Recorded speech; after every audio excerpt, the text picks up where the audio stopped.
Hey everyone, welcome back to Anime Dreams, the place where impossible anime scenarios become legendary stories.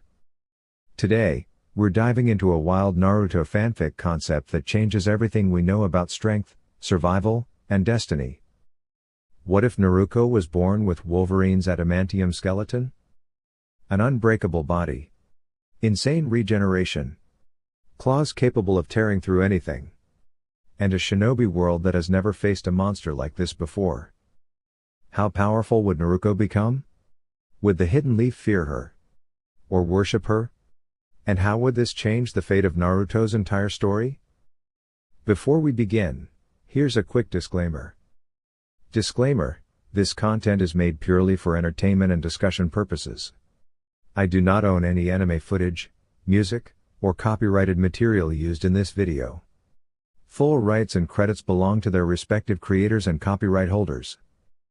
Now then, grab your ramen, sit back, and let's begin the story. First seal, assault. The pain was fading again.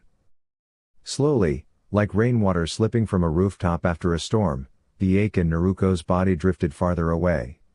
She opened one swollen blue eye halfway and stared at the dark evening sky above her.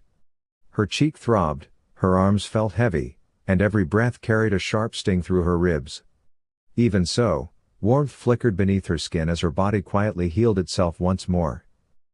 Every year, on the 10th day of October, this happened. Every year, frightened adults and cruel older children chased her through the village streets as though she were something terrible. Naruko never understood why. She tried to smile at people. She tried to help whenever she could.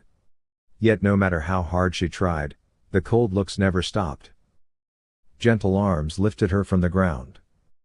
An Anbu shinobi wearing a white dog mask carried her swiftly across the rooftops of Konoha.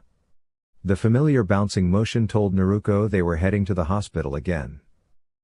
The third Hokage would probably come visit her soon. He always did. Still, one question circled endlessly in her heart. Why couldn't anyone stop this from happening? Naruko closed her eye again as the wind brushed through her messy blonde hair. Her thoughts drifted to the blurry memory that returned whenever things became hardest. A girl. A soft laugh. A warm voice she could never quite remember. Even now, while exhaustion tugged at her mind, Naruko remembered standing in front of 5 older boys earlier that day. They had cornered a frightened girl beside the market street. Naruko had rushed in without thinking, shouting at them to leave her alone. She had lost the fight badly. But the girl had escaped. That part mattered.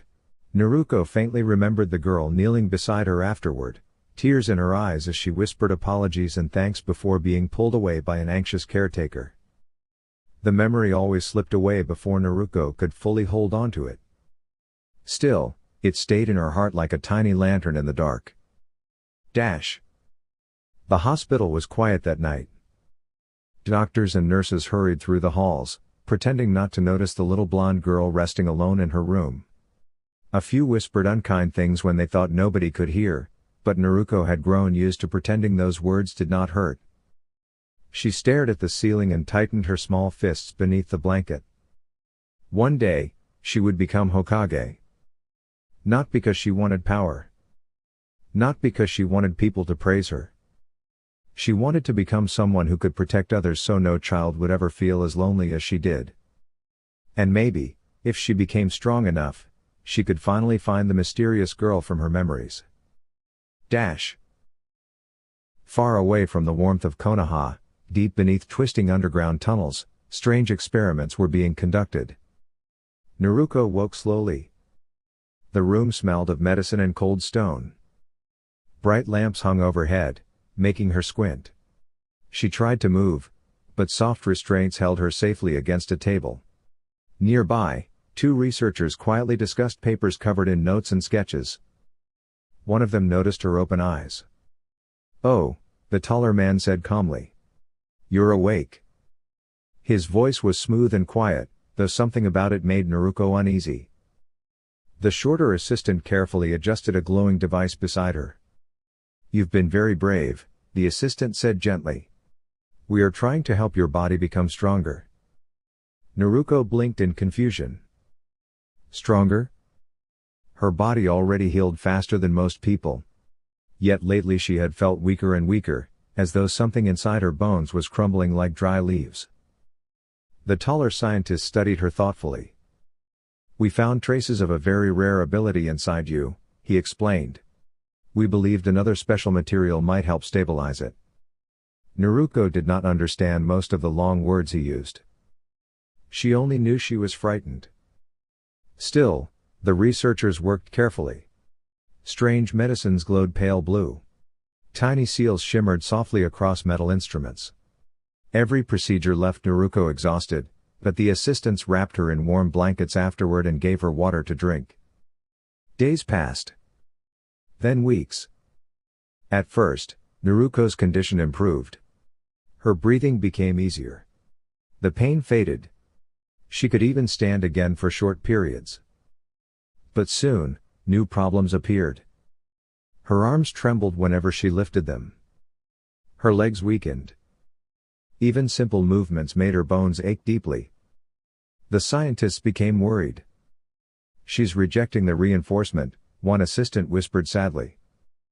"The seal structure is unstable," another replied. Naruko listened quietly from her bed. For the first time in her life, she realized the adults around her were not angry at her. They were simply afraid they could not save her. As the months passed underground, Naruko spent long hours alone. To keep herself from crying, she imagined stories. She imagined sitting beneath sunny trees with friends. She imagined sharing bowls of ramen with laughing teammates. She imagined the mysterious girl smiling at her proudly someday. Whenever the pain grew too strong, those dreams carried her forward. One evening, while resting beside a dim lantern, Naruko heard a voice. Not from the hallway. Not from the scientists. From somewhere deep inside herself. "You're still trying," the gentle voice whispered. Naruko's eyes widened. The soft laugh from her memories echoed warmly around her heart. "You protect people," the voice continued kindly. "Even when nobody protects you." Tears slipped quietly down Naruko's cheeks. "Who are you?" she whispered. For a moment, golden light shimmered faintly in the darkness around her. Then the voice answered. "A friend." The warmth faded slowly afterward, but Naruko smiled for the first time in many months. Because somehow, even in the deepest darkness, she no longer felt completely alone. Naruko's eyes fluttered open inside the strange underground world. The dark water around her ankles rippled softly, though it felt more like heavy rain clouds than real water. Far ahead, behind enormous golden bars, glowed two giant crimson eyes. She swallowed nervously. The great fox behind the gate watched her carefully. Its orange fur shimmered like firelight in the darkness, and its tails curled slowly behind it. Who are you?" Naruko whispered. The fox let out a deep sigh that echoed through the endless tunnels. "I am the nine-tailed fox, child. The creature sealed within you." Naruko stared blankly for a moment before giving a tiny shrug. "Oh," she said quietly. "Okay." The fox blinked. That was not the reaction it expected. Usually humans screamed. Or cried. Or ran away. This little girl simply looked tired. The enormous creature lowered its head slightly. "You are not afraid?" Naruko hugged her arms around herself. "I think I'm too sleepy to be scared anymore."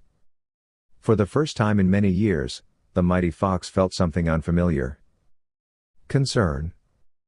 The seal between them glowed faintly as the fox studied her more carefully. She was pale, thinner than she should have been, and wrapped in sadness so deep it hung around her like winter fog. The fox huffed softly through its nose. "Foolish humans," it muttered. Naruko looked up. "Did you say something?" "Nothing important." A quiet silence settled between them. Then the fox's great tails flicked once. "There is someone searching for you." Naruko tilted her head. "Someone is looking for me?" "Every day." The darkness around them shifted like mist. Slowly, an image appeared in the air above the water. A small girl with pale eyes sat beside a garden fence beneath the warm afternoon sun. Carefully, she opened a bento box and placed it beside her. Waiting. Naruko stared at the picture with wide blue eyes. Hinata. The tiny girl in the vision smiled faintly at the empty space beside her. I brought extra today, Hinata whispered softly to nobody at all. Just in case. Naruko's chest tightened. She remembered me. The fox watched silently as tears welled in Naruko's eyes. But these tears were different from the lonely ones she had cried before. These were warm. Hopeful. That girl believes you will come back, the fox rumbled. Even when others stopped looking. Naruko wiped her eyes quickly with her sleeve. I want to go home. The words were small, but determined. The fox's ears twitched. Good. Naruko looked up at the giant creature. You helped me, didn't you? The nine-tailed fox looked away with dramatic dignity. I merely prefer staying alive. Naruko giggled weakly. The sound surprised both of them. The dark water around the mindscape slowly began to clear, turning from murky black to silver blue. Somewhere far above, the single ray of sunlight widened just a little. The fox noticed. Your heart is strengthening. Naruko looked at the light overhead. Do you think I can really go back? The great fox was quiet for a moment. Then, carefully, it lowered one enormous claw beside the bars. Listen closely, little one. You are far stronger than you believe. Naruko stepped closer. You carry loneliness, yes. But you also carry kindness. And kindness is not weakness. The words echoed warmly through the tunnels. Far away in the real world, beneath blankets in a hidden room deep within the forest, Naruko's fingers twitched for the very first time in weeks. A tiny spark of life returned to her cheeks, and somewhere in the village, Hinata suddenly looked up from her garden with wide hopeful eyes, as though she had heard something on the wind. A feeling. A promise. Naruko was coming home. Struggling to stand, the blonde girl leaned against the bars. I'm fading fast. Maybe I've wandered into some strange dream if I'm seeing the fox the fourth Hokage once fought. Naruko was too weak to step back as the immense presence of the great fox swept through the chamber. Fought me? The giant fox thundered, though his voice carried more pride than fury. That man was powerful, yes, but even he could not truly destroy me. The enormous creature lowered his head, crimson eyes fixed on her carefully. Listen closely, child. If you wish to survive, you must trust the seal and the power within it. Naruko frowned. Even exhausted, she knew better than to accept mysterious advice without question. And if I don't? Then both of us may fade away, the fox replied, his voice quieter now. And there are people in your village who would miss you very much. Including the friends waiting for you to come home. The thought tugged at her heart. Her friends' smiling faces flickered through her mind like warm lanterns in the dark. Slowly, Naruko reached toward the seal. Before her fingers touched it, another hand gently caught her wrist. A man stood beside her, cloaked in soft golden light. His calm blue eyes and bright hair reminded her strangely of her own reflection. Nearby appeared a woman with vivid red hair and a warm smile that felt like sunlight after rain. The fox spoke quickly, urgency replacing his usual pride. There is little time. She is badly hurt, and her body cannot heal on its own. I can help, but I cannot reach beyond the seal without guidance. The two of you can. The glowing man nodded thoughtfully while the red-haired woman knelt beside Naruko, brushing her hair away from her face. You've been very brave, the woman said gently. Naruko wanted to ask who they were, but sleepiness pulled at her thoughts like a heavy blanket. Warm red chakra began to swirl around her, not wild or frightening, but calm and steady like a river flowing after a storm. The energy moved through her carefully, mending every ache and bruise. Her breathing steadied. Her heartbeat grew stronger. Her senses sharpened in curious new ways. She could hear the distant drip of water echoing through the chamber and smell fresh grass carried from somewhere far above. Her body felt lighter, steadier, healthier than before. The fox watched silently as the healing continued. At last, the golden-haired man turned toward the great creature. "You've done well," he said kindly. "Please protect her until she can stand on her own again." The fox flicked his tails with quiet dignity. "She is stronger than she realizes." The red-haired woman smiled warmly at Naruko. "Remember this," she whispered. "No matter how lonely things may seem, you are deeply loved." The glowing figure slowly faded like morning mist beneath sunlight. As darkness gently carried Naruko into restful sleep, she thought she heard the fox's calmer voice one last time. "Rest now, little one. Tomorrow is another chance to shine." It was perhaps fortunate for Orochimaru, Kimimaro, and his most trusted spy from Konoha that they were far away when everything changed. During a long and terrible evening, the hidden base fell into complete chaos. Walls cracked, tables overturned, and frightened prisoners fled through dark hallways. Yet when the storm finally passed, many of the captives discovered that the locks on their doors had been broken open, giving them a chance to escape into the night together. Then, through the pouring rain, a small figure raced across the countryside at astonishing speed. She looked no older than 9. Branches snapped behind her as she hurried through forests and muddy paths.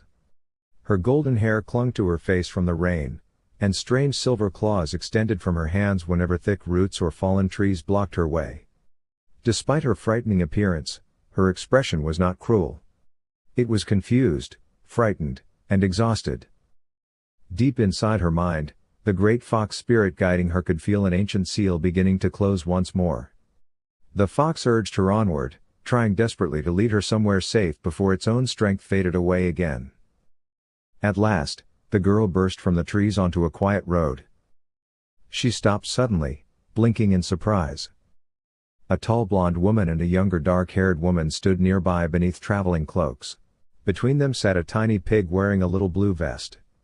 All three stared at the soaked child who had appeared from nowhere. The younger woman gasped softly. The pig squealed and hid behind her leg. The blonde woman narrowed her eyes carefully, studying the stranger.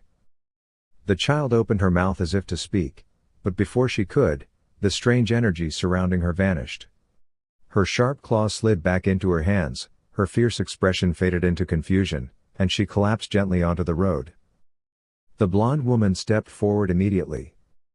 "Well," she sighed, "that certainly explains why I had such strange luck today." Her name was Tsunade, one of the greatest healers in the world. Beside her stood her loyal apprentice, Shizune, clutching the nervous pig Tauntaun tightly.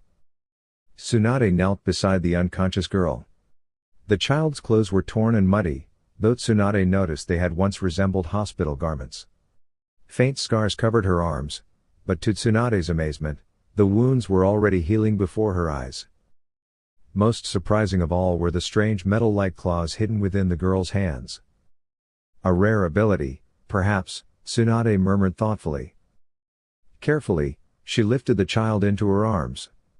The girl was much heavier than expected, as though her bones themselves were made from steel. Shizune looked worried. "Should we really help her?" Tsunade gave a small smile. "She's just a child." Together, they left the roadside and built a warm camp beneath a cluster of tall cedar trees. Shizune prepared soup over the fire while Tsunade wrapped the sleeping girl in a blanket to keep her warm and dry. Hours later, morning sunlight filtered softly through the branches overhead. The girl opened her eyes slowly. For a moment, everything felt far too bright and loud. Her muscles ached terribly, though the pain was already beginning to fade. She rolled onto her side and spotted the two travelers sitting quietly near the fire. The delicious smell of soup drifted through the air. Both women noticed she was awake. "Oh," Shizune said gently. "You're feeling better." The girl blinked in confusion. Her memories felt tangled like knotted string. She remembered running through rain, hearing strange voices in her mind, and feeling terribly afraid. But now the fire crackled peacefully nearby. The tiny pig peeked curiously at her from behind Shizun's shoulder. Tsunade crossed her arms and gave the girl a careful look. "What's your name, kid?" The child hesitated. Then, softly, she answered. "My name is Naruko." Tsunade's expression softened immediately. "Well then, Naruko," she said, handing her a warm bowl of soup, "you look like someone who could use a good breakfast." Naruko accepted the bowl carefully with both hands. The warmth spread through her fingers, and for the first time in what felt like forever, she felt safe. As birds sang overhead and sunlight danced through the trees, the frightened little girl began to wonder if perhaps this unexpected meeting might become the start of something wonderful after all. Jiraiya was following a lead. Somewhere beyond the rolling hills and winding forest paths was one of Orochimaru's hidden strongholds, and the few clues he had gathered pointed firmly in this direction.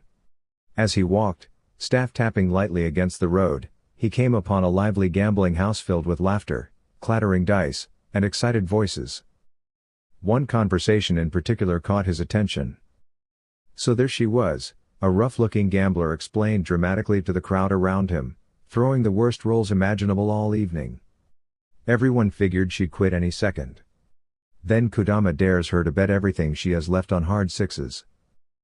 The surrounding gamblers chuckled knowingly. "And what does she do?" he continued. "She raises the bet. Says if she wins, she can finally pay all her debts. If she loses, well, she couldn't know much more anyway." More laughter followed. "Now remember," the gambler said, pointing a finger upward, "this is the legendary sucker we're talking about." Jiraiya frowned slightly. That title belonged to only one person he knew. The gambler leaned closer to his audience. "So Kodama accepts, sure it's impossible. She rolls once. Hard sixes. Then again. Hard sixes. 7 times in a row." The room erupted with disbelief all over again, even from people who had clearly heard the story already. "She looked more confused than anyone," the storyteller continued. "Then she asked if someone had switched the dice. Passed them around the whole table to check." "And were they loaded?" someone asked eagerly. "At first? Nope. Perfectly normal." The gambler grinned. "But Kodama got nervous and secretly switched them while pretending to inspect them. Trouble is, the loaded dice only rolled ones." The room burst into roaring laughter. So when the lady rolled hard sixes again anyway, everyone realized Kodama had tried cheating her. Last I saw, Oniyama was escorting him outside for a very long discussion about honesty. Jiraiya quietly turned away from the crowd. No one understood Tsunade's strange luck better than he did. If she had suddenly won that much money, something unusual was happening. And unusual things around Tsunade often meant trouble nearby. Without another word, he hurried down the road in the direction the gamblers had described. Dash. Naruko stared at the silver claws extending carefully from her hand. Earlier that morning, Tsunade and Shizun had helped her understand the strange changes in her body. The claws slid out with a soft metallic sound whenever she flexed a certain group of muscles and focused carefully. Pulling them back in required another deliberate motion. At first, Naruko had been frightened of them. Now she was mostly curious. The strange silver metal woven through her bones felt warm instead of cold, almost as though it belonged there naturally. Tsunade had explained that many people would become sick if metal were placed inside their bodies this way, but somehow Naruko's body had accepted it completely. "That's enough experimenting for now," Shizun said kindly while packing the camp supplies away into a storage scroll. "You'll wear yourself out." Naruko nodded and let the claws slide safely away. As they prepared to leave, Tsunade crossed her arms thoughtfully. "I just realized," she said, sounding slightly embarrassed, "we never asked your name, kid." "Naruko," she answered softly. "Uzumaki Naruko." The moment the name left her lips, Tsunade froze. Naruko's shoulders drooped a little. She had seen reactions like that before. Adults often changed the moment they learned her name. Some became nervous. Others became quiet. Trying not to sound sad, she forced a small smile. If you point me toward Konoha, I can go by myself. I don't want to cause trouble. Before she could step away, Tsunade gently took her shoulders and knelt down to look her in the eye. Naruko blinked in surprise. Up close, Tsunade's expression wasn't angry at all. It was shocked and strangely emotional. I'm sorry, Tsunade said softly. You just remind me of someone important. Naruko tilted her head. I knew your mother, Tsunade continued. A long time ago. I was told her daughter didn't survive the night the nine-tailed fox attacked. Naruko's eyes widened slightly. A blurry memory floated through her thoughts like a half-forgotten dream, warm red hair, bright golden light, and gentle voices surrounding her protectively. She had never understood those memories before. But hearing Tsunade speak made something inside her chest feel warm. Before Naruko could answer, a giant cloud of smoke burst into the clearing with a loud poof. Naruko jumped backward in surprise. Standing atop a large orange toad was an older man with wild white hair and colorful robes. He struck an exaggerated pose immediately. Behold! He declared proudly. I am the mighty Toad Sage. Snicked. Naruko's claws sprang out instinctively as she crouched protectively in front of Tsunade and Shizune. Her heart hammered nervously, but she stood her ground anyway. The newcomer blinked. Tsunade did not. Jiraiya, she growled sweetly through clenched teeth. Jiraiya smiled nervously. Ah. Hello, Tsunade. A second later, Tsunade punched him clear across the clearing. Jiraiya sailed through the air before crashing harmlessly into a tree with an enormous rustling of leaves. Birds scattered into the sky. Naruko stared with wide eyes. Shizune sighed as though this happened often. We finally got her calm, Tsunade scolded, marching toward the dizzy sage. And your idea of an introduction is shouting from the top of a giant toad? Jiraiya rubbed the back of his head sheepishly. In my defense, he said, it usually works better. Naruko slowly retracted her claws and tried not to giggle. For the first time in a very long while, the little campsite didn't feel lonely at all. Dear YouTube family. That's all for now. If you enjoyed the video, please like, share, and subscribe to the channel for more content. Thank you for your support and being part of this journey. Until next time. Regards. Anime Dreams.